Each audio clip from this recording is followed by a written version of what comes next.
There's an easy way to keep an app installed, but hide it from your home screen and app drawer. Let's say I want to hide this app right here. To do that, we'll go to Settings, and in the settings, scroll to Home Screen.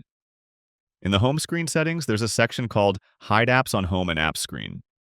We'll go there. Then simply check the apps you'd like to hide, whether it's a single app or multiple apps, and tap Done. Now, when I go back, that app is nowhere to be seen, even though it's still installed on my phone.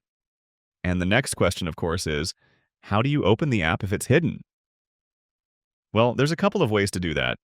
The quick way would be to use the search bar in your app drawer, but you'll quickly notice that when the app is hidden, it won't show up in search results. You can fix this by tapping the three dots, going to the settings, and enabling the option to show hidden apps in search.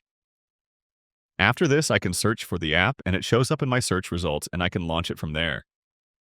If you don't want to include hidden apps in your search results, there's another way to launch them. Go to Settings and scroll down to Apps. Hidden apps will still show up here in the Apps menu, so I can pick the app that's hidden, and then use the buttons on the bottom of my screen to open the app. If you want to take things a step further and hide apps in a way that they're impossible to find without a passcode, you can move them into a hidden and locked folder. I have another video for that, and I'll link it in the description if you want to learn more about that.